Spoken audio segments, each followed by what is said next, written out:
muda porque a promessa feita pela gestão do presidente Bruno Rodrigues é de que agora, no mês de agosto, novidades seriam divulgadas a respeito da SAF, principalmente revelando a grande dúvida, a grande pergunta, o grande mistério a respeito da transformação do Santa numa sociedade anônima do futebol. Quem é o investidor que está prestes a aportar dinheiro no Santa Cruz Futebol Clube? Quando eu digo que está prestes a aportar, é porque, de fato, o presidente Bruno Rodrigues já deixou claro que existem duas propostas bem encaminhadas para o tricolor do estádio do Arruda. E, claro, todas elas passarão pelo trâmite que todo mundo espera, pelo Conselho Deliberativo e também por uma Assembleia Geral de Sócios.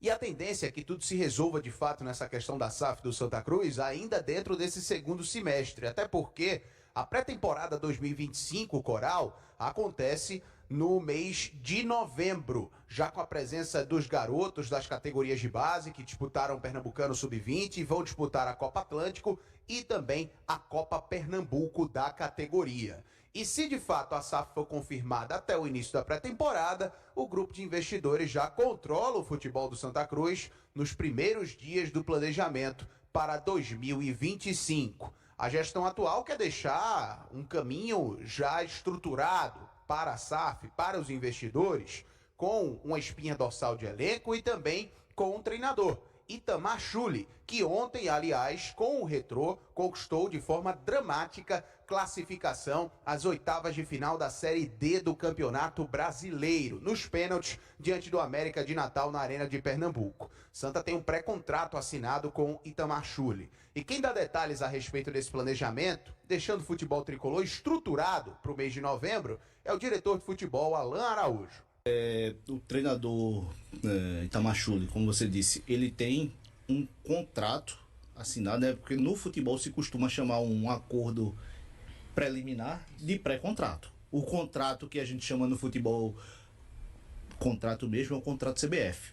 Na saída de Itamar do Santa Cruz, ao contrário de um jogador, você não pode emprestar um técnico, tá? Então a gente teve que fazer a baixa do contrato dele na CBF para ele poder ir para o bid pelo Retrô.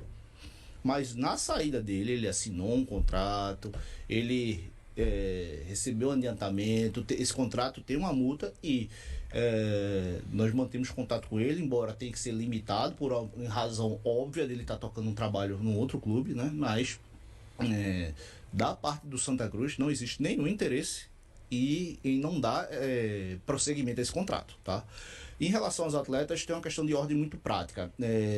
Ao contrário do esse ano, né, na virada de 23 para 24, onde se teve 18, 20 dias para se formar um time, a gente vai ter mais tempo agora. Então, uma tentativa que foi feita foi... Sem menos recusas, né? Também é importante salientar. Então, bem colocado. Então, o que é que vai mudar, né, de um ano para o outro?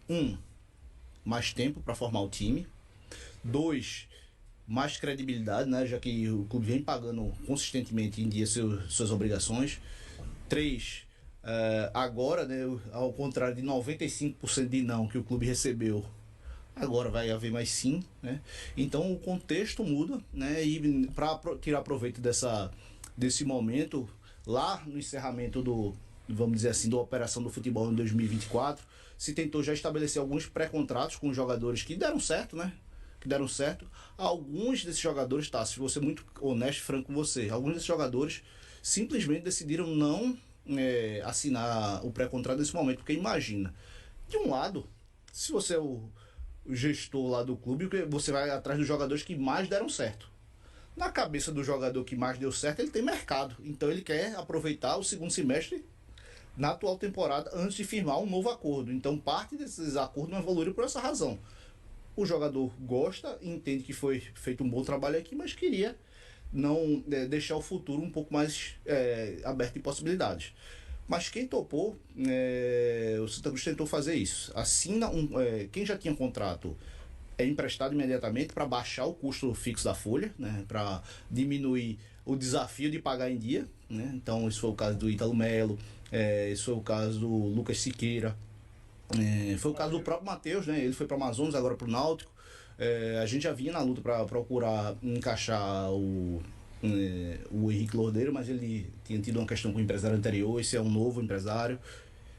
Gilvan. Então tem um conjunto de atletas, sendo eles da base ou não, que eles já têm acordo com o clube para a temporada seguinte. Então, ao contrário de 23 para 24, 24 para 25 vai começar uma espinha dorsal, né? Uma espinha dorsal, assim, uma espinha dorsal mínima, né? Você olha, você tem goleiros da casa, tem o Roquense que tem contrato, tem o Thiago, você olha para a defesa, tem Ítalo Melo e Juan, você olha para o meio-campo, você já tem um meio-campo mais encorpado com Lucas Siqueira, Bessa e Lordeiro, além do próprio Matheus.